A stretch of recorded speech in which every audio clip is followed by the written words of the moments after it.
Okay, yeah. Woohoo! Manos arriba. All right. Welcome to Phoenix Refueled, fanning the flames of our awakening. I'm Lindsay Evans. I'm Ashley Nix. And we're here to talk about deep shit. Real deep shit. What are we talking about today? We are doing a secondary segment that piggybacks off of the surviving narcissistic abuse, surviving relationships with narcissists. Mm-hmm. I feel like our last session was very clinical. It was very cut and dry, and I think that's something that you and I both really struggle with. We're still kind of in the process of deconstructing those stories. It's incredibly personal for both you and I, and so it's kind of hard to talk about the personal element. So today we're sharing some stories. Personal stories of surviving narcissism. And what that looks like. Just because it's really easy when you're in those situations to not think that it's you and it's your relationship until you start to hear similarities between your story and someone else's story. Yeah. So if our stories can help someone that is currently in that relationship, because they do follow a pattern too, and I definitely felt like, no, but you don't understand my relationship. They follow a very particular pattern. That, yeah. If any of this resonates with you, check in. Mm-hmm. Check into the steps to leave. Yeah. This past week in therapy, my therapist was having me look at some specific times in my life and to write letters to myself at those times. Powerful exercise. Yeah, that's a good exercise. And I went back and I started to pull photos of myself at certain, because I almost disconnect from myself, and I've kind of forgotten that even some memories, but I forget that a lot existed just because I don't want. It's like my brain's trying to survive, and we're just we're done. We've made it through. I don't want to relive it. Yeah. And so when pulling photos, there were some moments, two in particular, that came up that made me think about what we were talking about, and I was like, the system epically failed me. I was about to leave my ex-husband, and I found out I was pregnant with my daughter. And it was a full panicked, I don't know what are we going to do, and there were promises that were made, and things are going to get better, and no, it's not going to be like this, and it's just going to get better magically. And I don't even want to say foolishly believe. I wanted to believe that it would. I think I knew that it wasn't going to. That's why we've all been there, because we want to believe it's going to get better. Right. Abusive relationships only go one direction, and that's worse. But right. Yeah, we've all been there, because you don't want it to be like that. Right. So I was like, I wanted it to be better. I'm like, okay, I'm choosing to believe. Mm-hmm. So fast forward a couple of months, I'm pregnant, and I'm in the OBGYN's office, and the nurse that was doing my blood pressure and checking me in, she was just abrasive, and not tender in any way in her tone, and it was very mechanical, and just, she flat out asked me, she said, are you being abused? Because if you are, that just gets worse during pregnancy.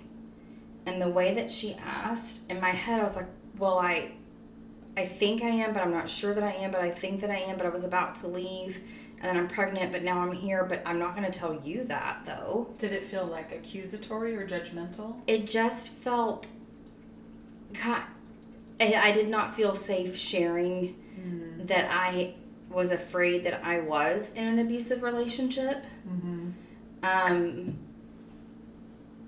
I didn't feel safe to bring that up. Right. And even ask if, I have this feeling that maybe I am, but I'm not sure. Here are some things that are happening. Mm-hmm. And so I just didn't share that. And I was like, no. Yeah. And when we went forward, fast forward to a couple of years later, I had my child. It was past her first birthday. I'm separating from him, and things got worse, as they do. And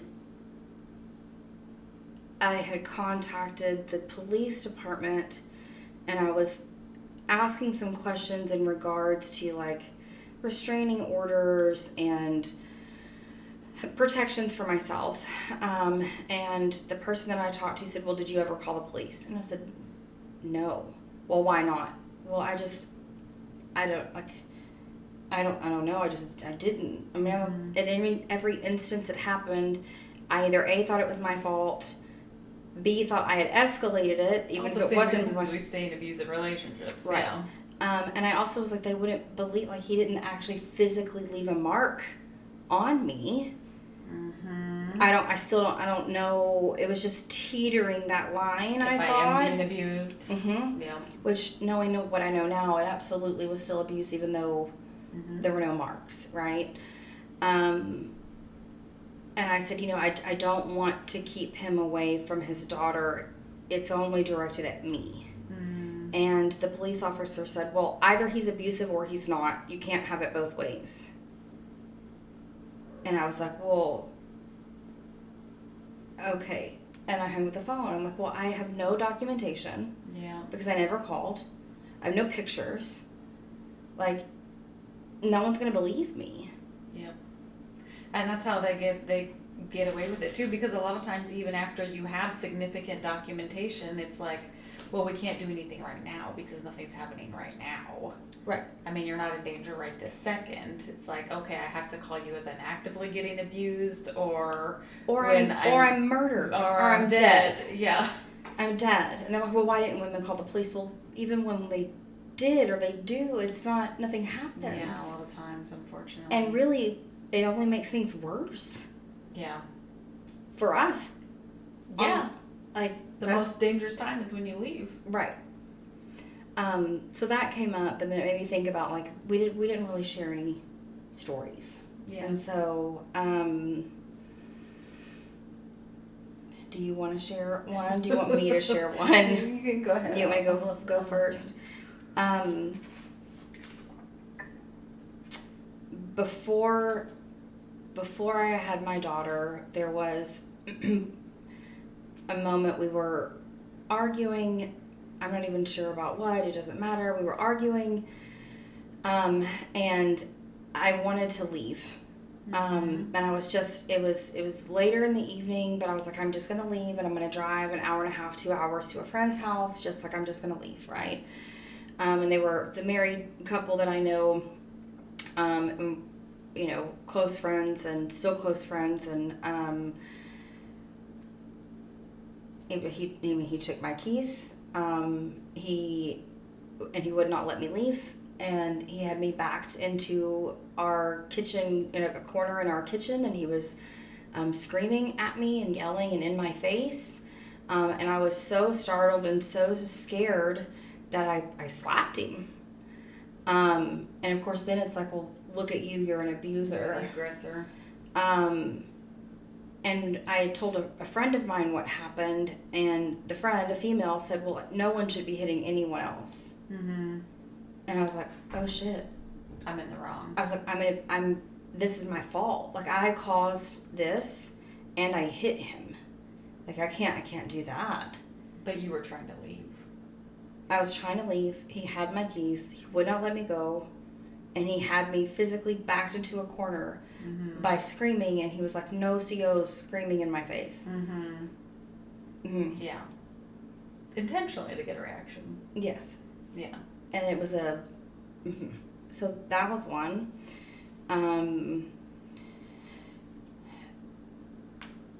Perpetually being told that he's not like this with anyone else. He was only like this with me. Yeah. That it's me that's the problem. Well, that's definitely narcissism. They're never it's always us. Yeah. Right. I heard that for years and years and years. It was because I was so insecure, because I was so crazy, and he would manipulate situations and tell me things that then I would repeat that weren't true, and then be like, see, I told you she's crazy. Like, why is she saying this crazy stuff? And I'm like, yeah, we're the crazy ones. Right. We're the crazy ones. Mm. Yeah.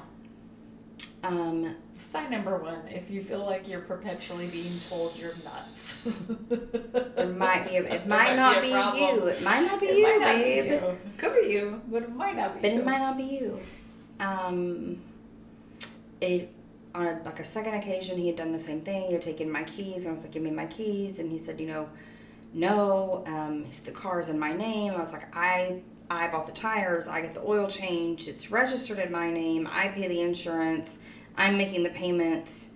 It's just financed in your name. Like, it's my car. And then quite literally standing in the kitchen, holding my keys, laughing. And I think at that point, my daughter came over to your house. Mm-hmm. And again, I hit him again that time. And that time I punched him in the face. To which he laughed, because I really don't know how to throw a punch. Mm-hmm. Like, I don't know, maybe I should. I don't know. I'm really a lover. I don't like to fight. It's a lot of energy. It's too much. By the way, y'all have not known her to ever punch anybody or anything ever aside from these isolated incidents. I'm really I'm animated, but I'm just not. I still don't know I don't know how to land a punch correctly, because I broke a nail in the process, and I was like, well, I was the one bleeding from that. Actually, not even him, but whatever. Thanks a lot, guy. Thank you for defending me, though. But no, I'm not. That's not me. It's not.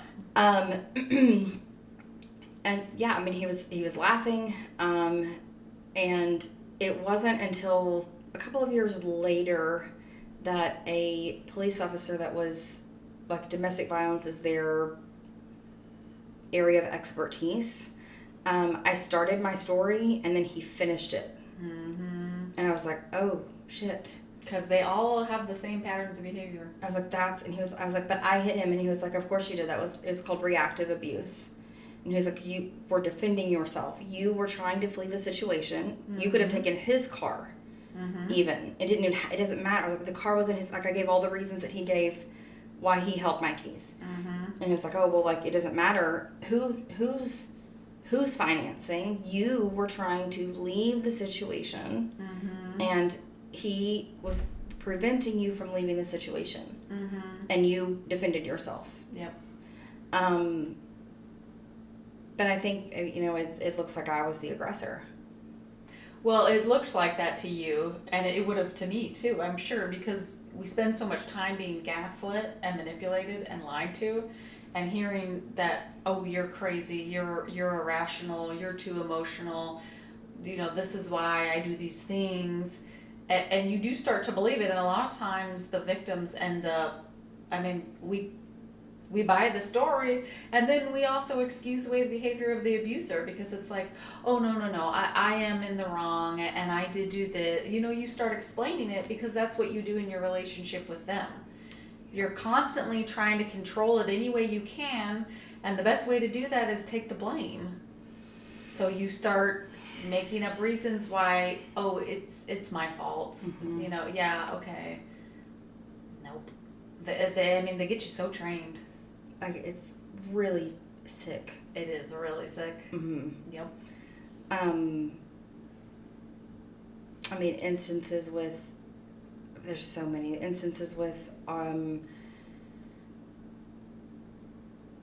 anytime there was anything that he felt like was out of his control or not the way that he wanted, the explosion of anger, mm-hmm. was just, I was perpetually afraid. Mm-hmm. And it could be things as simple as, can we please open the curtains in the living room during the day so that my plants get some light? Yeah. And like that set him off. Could be anything. It literally, it did not matter what, there was no figuring out what was going to potentially set him off day to day. Yeah. Yeah. Oh, yeah. Mm-hmm. That was my experience, too. Walking on eggshells because you're too tired to start another fight. And you don't know what's going to start another fight, because anything could start another fight. So the best thing to do is just shrink, mm-hmm. be quiet, take up as little space as possible. Turn your light off. Mm-hmm. Yep. There's been instances where, he's kicked our child's things across the living room because, as kids do, they set something down in the middle of the walkway, and instead of saying, hey babe, like, your things don't go in the middle of the walkway, like, you gotta move your backpack, it doesn't go and this is the walkway, like, can you pick it up and move? It's, I'm gonna kick it like a soccer ball across the living room floor, with all of your things in it for school. It was little things as simple as, hey, these dish towels are really important to me, like, they're like nice and embroidered, and like they're like, it's cute, and it's like something that is homey and makes me feel good, and like using them to clean the toilet. Oh. And then pretending that they don't know. Oh, it was just like, why does it even matter? It wasn't even like, I don't know. It was just like, what the fuck does it even matter? Like, it's a dish towel, it's a dish towel, it's a dish towel. You're making a big deal over nothing. I was like, right. I was like, no, they're decorative dish towels. They're the pretty ones that, like, to make it a home. Yes. Why is there shit on the walls? I don't want shit on the walls. That's ugly. I'm like, but it's like, it's a painting, or it's like, what do you...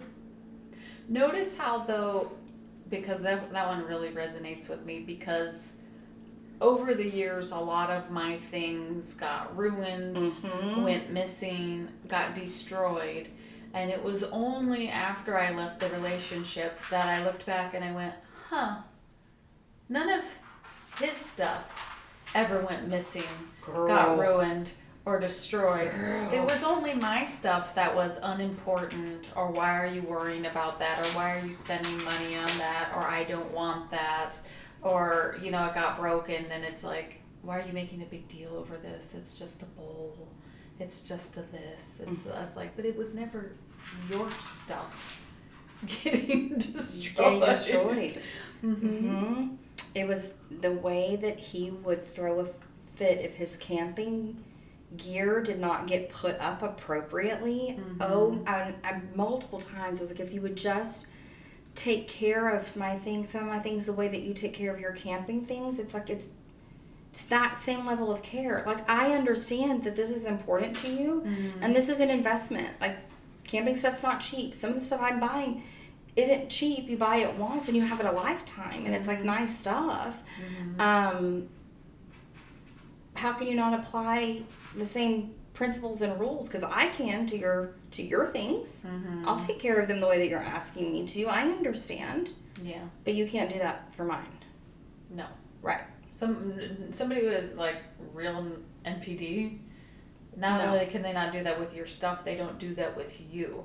They can cause you extreme emotional distress and disrespect, but they don't see it as a problem because it's not hurting them. When they're hurt, that's a real valid concern, and they have reason to do whatever they need to do because of it.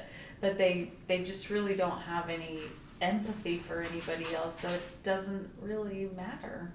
It's like, you and your shit is not important because it's not me. It's not mine.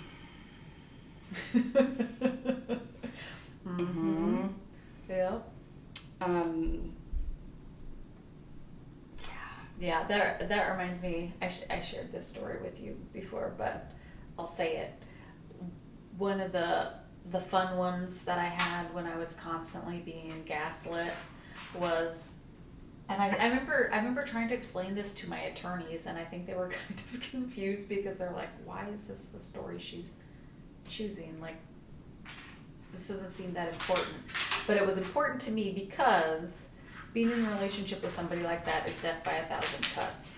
It's a little disrespect and a little disrespect and a little undermining and a little lying and a little it's little bit by little bit by little bit by little bit until you're completely worn down. And this to me was a perfect example of that. Was I had this stainless steel cup, like how everybody has their Stanleys or their Awalas or whatever. I had my special cup that I took to work every day. And, we didn't have any money. So I just had this one cup that I used every single day for work.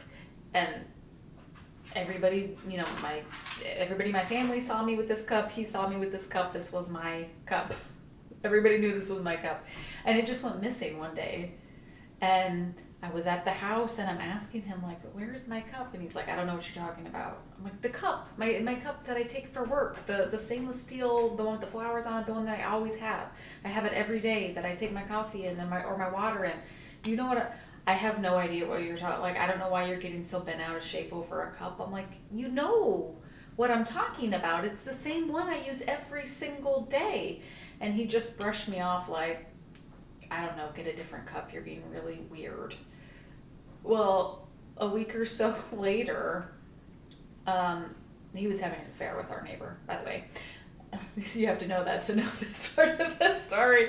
The neighbor, who I'm pretty certain he's having an affair with at this point, comes over to the house and walks in drinking out of my cup.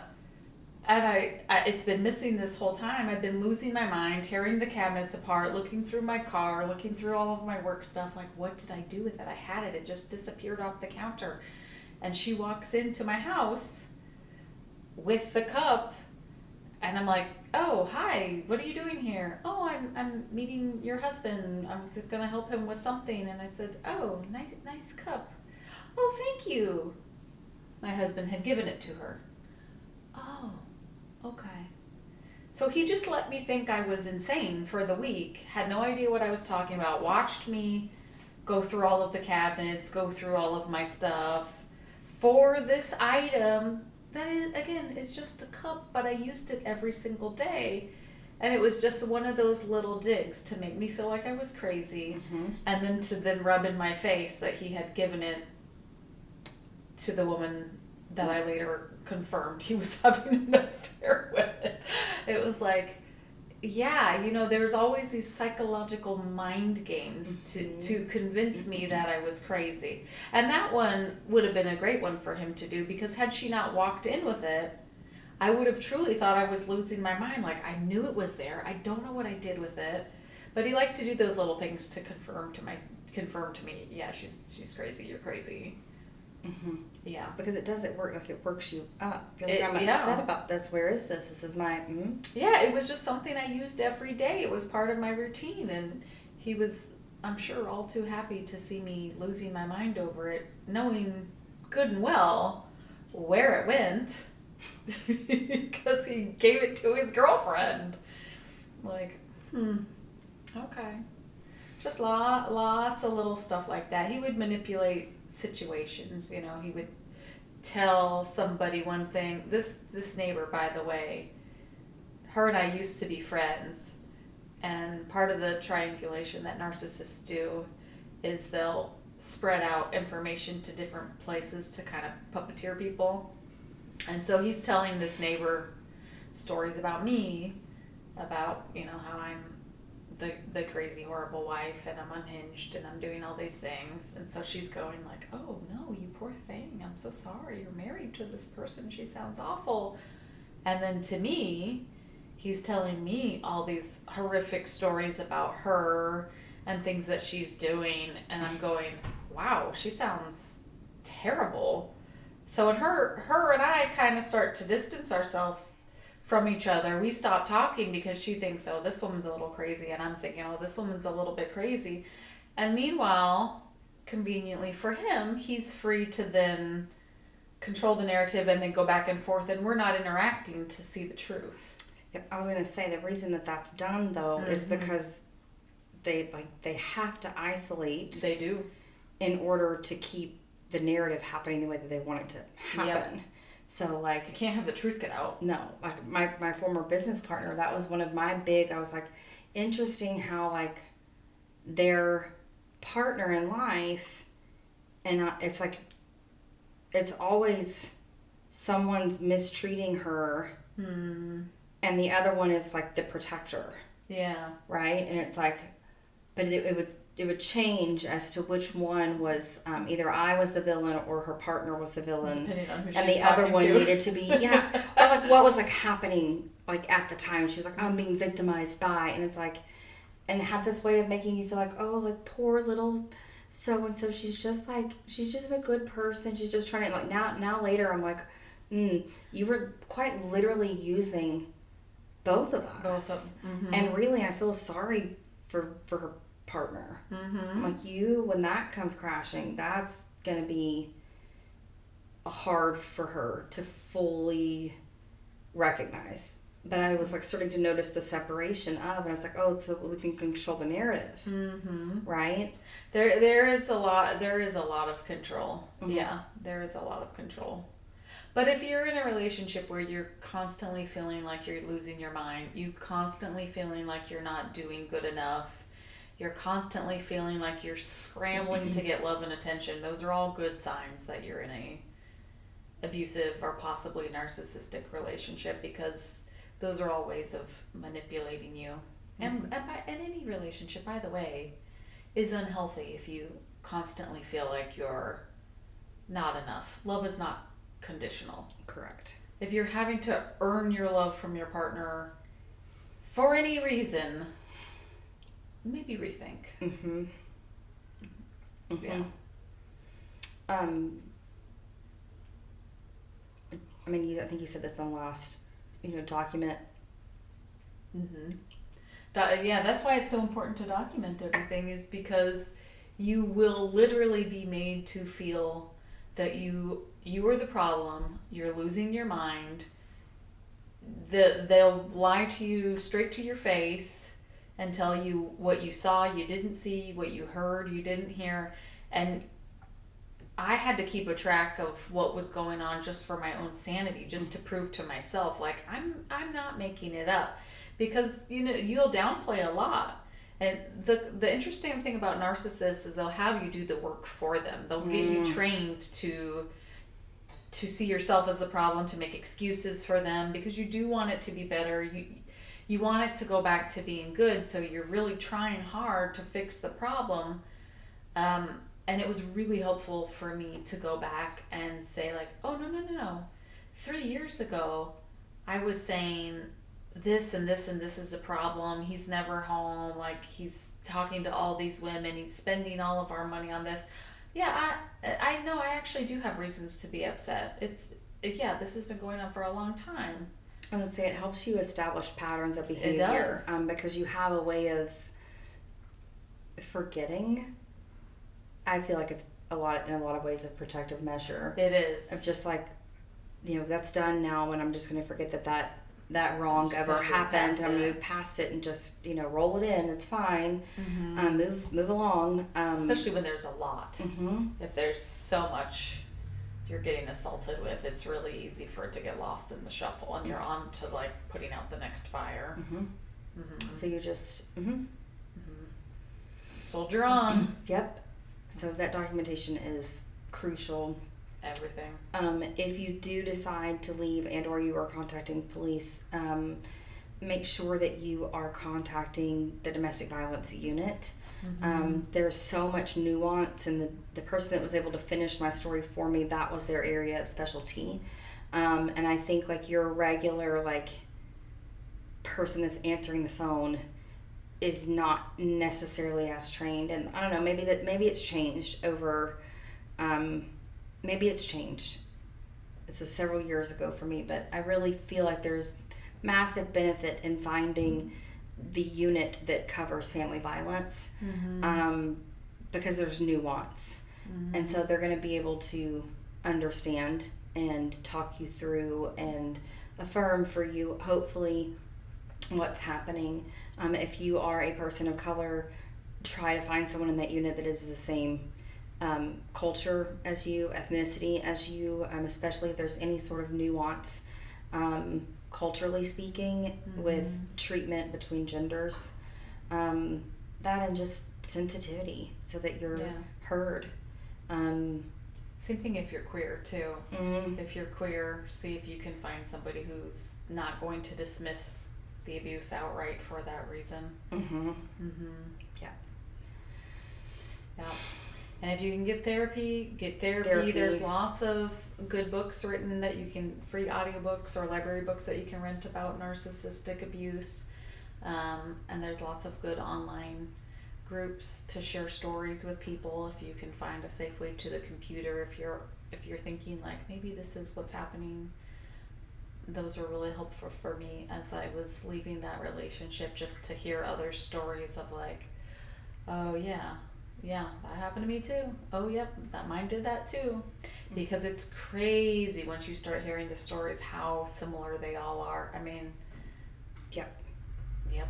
They do the same, they play the same games over and over and over again. If you've met one narcissist, unfortunately, you've met them all. They have the exact same pattern of behavior.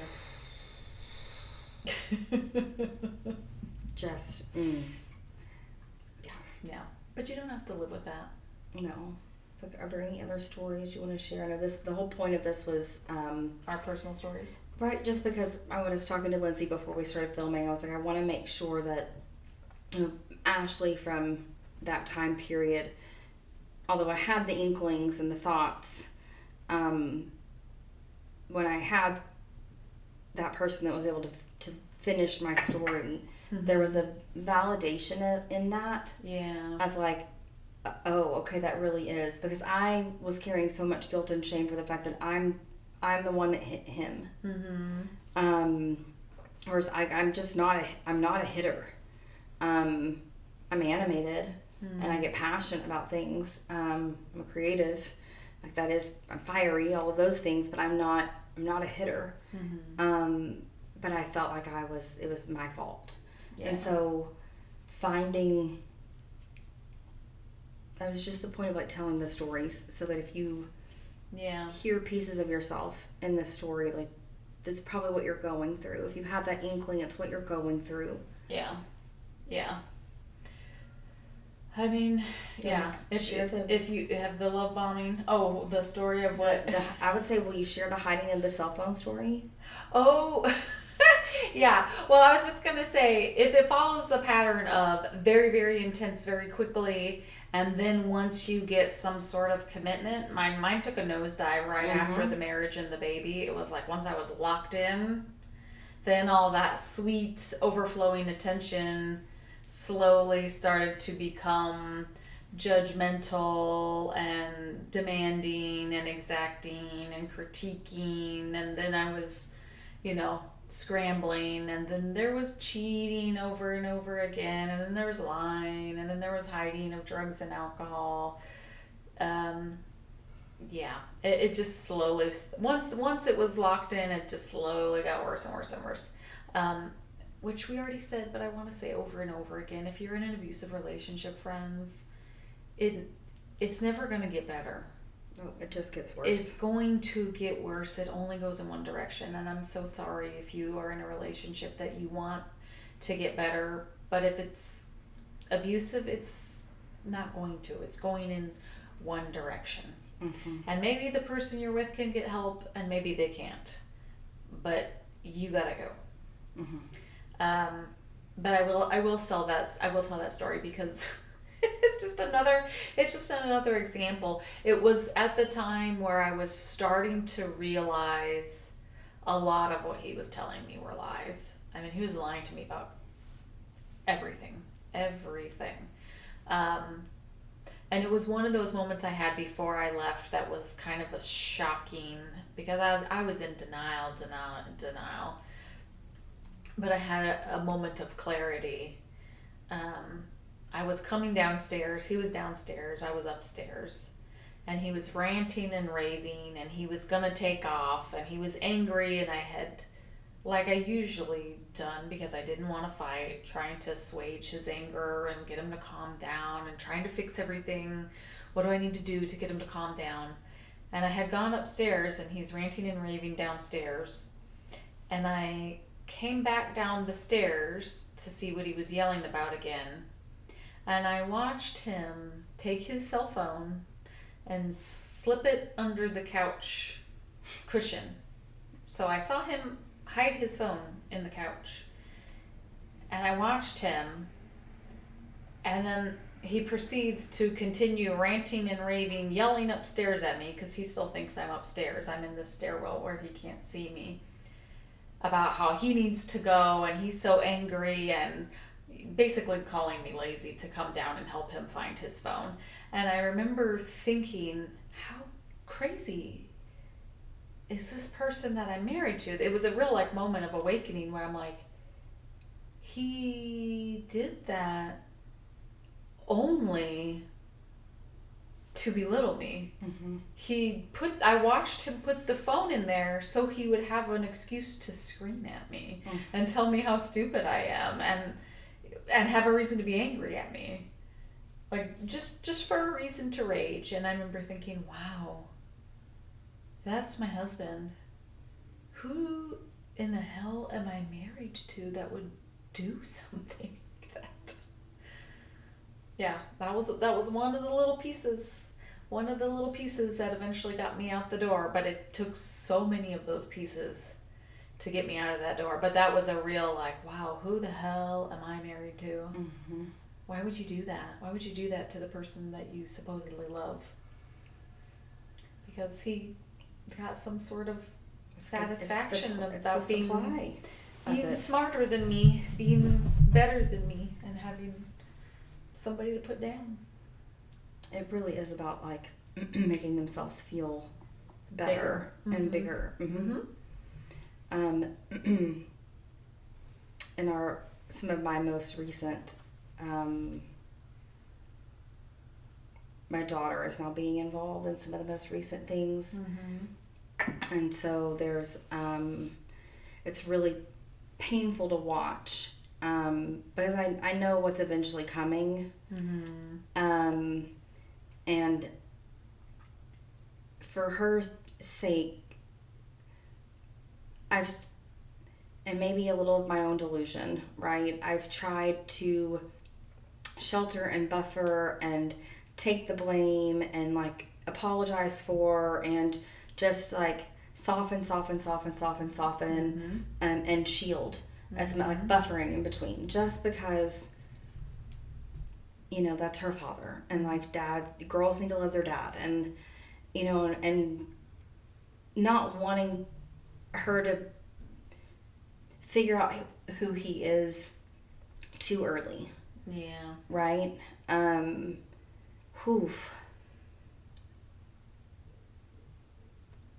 so we're kind of at a point now where, like, I'm not buffering anymore. And I'm being much more, like, just straightforward about what is. And for the first time this week, I think I told you, like, I feel like I watched a little bit of that break in her. And the way that my heart broke watching that, I feel so bad. Yep. And I know that she loves him and she always will, but it's just different when you start to realize that your parents aren't who you think they are. And, you know, according to him, you know, I'm mentally ill and I'm unstable and I'm, you know, he'll say all of these things about me, and you know, I see a therapist and I'm like, I don't know how that's a bad thing, but okay, you need one, but all right. But because I ended up in the hospital because of post-traumatic stress and because of all of that, right, I'm the one that's unwell.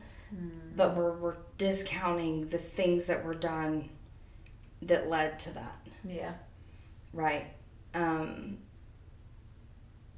Yeah. Yeah. Yeah. That is the worst part of it, is seeing it affect the kids. I agree, because we do, or at least I did in my marriage, spend so much time making excuses, covering things up, rushing in and fixing things. You know, I didn't realize how codependent I was in that relationship until I walked away, because I was just constantly cleaning up messes, fixing things, hiding things, making excuses, trying to make it seem normal. Taking the blame for taking the blame. So much taking the blame. Doing everything I could, and that was one of the hardest parts of it. I remember after we left, it took my son a long time to thaw and start to trust me again. And, you know, he would occasionally ask me things like, well, Dad said this, was that true? You know, he knew, he had some inklings, like, that wasn't true, was it? It was like, no baby, that's not true. it's just like, yeah, it's painful to have them see what's going on. Mm-hmm. And I had that too with my family structure. My mom married my stepdad when I was really young, so that's just my dad. But my biological father, there was still some contact. And when I got old enough, same thing. My mom never said a bad word about him. I mean, I wasn't bad-mouthing my ex to my son. But at a certain point, you do see things and you go, as the child, like, oh, well, that's weird. Mm-hmm. Well, and the illusion kind of does crumble. Mm-hmm. And it's sad to see them have to go through that. Yep. So one more thing that we have not talked a lot about, we haven't talked about yet, but it's called stonewalling, or just like silent treatment, but it's called stonewalling. My ex is the king of that. Yeah. That is also abuse. Yeah. A lot of abusive people use stonewalling or the silent treatment. Mm-hmm. Mm-hmm. Do you know anything about that other than, like, I know it's horrific if you are someone who leans to like anxious attachment styles. Yeah. Like the stonewalling really is incredibly triggering. Mm-hmm. It's incredibly triggering. It's like it causes a panic in you, and you're like bidding for any sort of connection. Which is maybe why they do that. Yeah, I think so. I mean, some people will use the silent treatment and the stonewalling that aren't narcissists, avoidant type people who are just like using their own methods of self-protection to get away from anxious attachment people. But it is also used by narcissists as a weapon of control. As just icing you out for days at a time until you cave and do what they want to do. Yeah. Yep. I'm just you're trying to throw any kind of talk to me about this. We need to resolve this. I know both of us have done that in our former marriages. Like, this needs to happen. Can we sit down and talk about this? And it's like, I don't have time for this. I don't have time for this right now. I just would get. I wouldn't even get it. I don't have time. I would get absolutely like from a ghost. Yeah. That doesn't exist. Yeah. I got both. Sometimes he would be gone for days at a time. But then the times when he would come home or was available, it'd be like, we have bills to pay. I don't know what we're going to do about this. And it's like, this is why I don't come home. This is why I don't talk to you, because you're so dramatic. Like, but we're going to be evicted. Right. We need to talk about this. This is why I don't talk to you about these things. If you wonder why I'm gone all the time, it's because you're fault. So extreme. Yeah. Right. You're dramatic. It was always turn it around and redirect it to you. Deny there was an issue, or if there is an issue, fine, grudgingly accept there's an issue, but it's your fault. Yeah. It's very NPD behavior. Any problem? Your problem, not my problem. Yeah. Yeah, it's just another method of control. Keeping you spinning, keeping you feeling crazy. Yep. Yeah. Wow. Gotta love them. Gotta love those narcissists. They sure do. Wear you down. Exhaust you, make you feel insane. But also, once you get through it, if you can get through it, give you a lot of good perspective and really good bullshit sensors. I mean, because now, I get a whiff. I get a whiff of that. And I'm like, nope. No, thank you. No, thank you. No, ma'am. No, sir. No, how. Yeah. If any part of any of our stories resonated with you, find a therapist, seek help, bid for connection with people outside of your relationship. I think Lindsay in the last episode, like, take a walk in your neighborhood, even start making some sort of connection that it's someone outside of your relationship that's going to help you ground in reality, and anchor you in a different way. You need all the outside perspective you can get, because sometimes those relationships are so consuming, and you have a hard time seeing what's happening. So any kind of outside help, any positive, supportive outside interaction that you can get. Somebody who's not connected to the abuser, not their friend, not somebody who else not their family who's members drinking the Kool-Aid and who's going to tell you that, yeah, you're in the wrong. Yeah, somebody away who can observe the behavior from a distance and put their perspective on it. Yeah. I learned after that relationship, and I'd shared this with one of my best friends, or, you know, like you aren't one of my best friends, but my other one, I said, you know, one of the ways that I like to find out if it was if the situation fill in the blank was abuse, is I put either you or her or like my child in place of me in that same scenario. And how would you react? And if I then would think that was abuse, if one of y'all were in it. And she was like, good technique. She said, fuck. And I was like, it's because it works. Because it does work. When it's you, you'll take the blame and make excuses. But when it's someone else that you love dearly, you're like, no, that's very clearly abuse. So that's my gauge now. It's very effective. Yeah. Take that and use it. Good technique. Someone else that you love, put them in that situation. And if you would call it abuse, maybe it's abuse for you too. Yep. Get out. Get out. Life's better on the other side. So much better. I laugh a lot. I I'm know. just a really lighthearted person. It's a lot of fun. I have a lot of fun over here. Yeah. Yeah. It's good. It's good, yeah. It's good now on the healthy side. This is so nice. All right, friends. All right. That's all we want to say. I think that's it. All right. Love you, babies. Love yourselves. Okay, bye. Bye. You just saw it. See? Oh my goodness. He came over.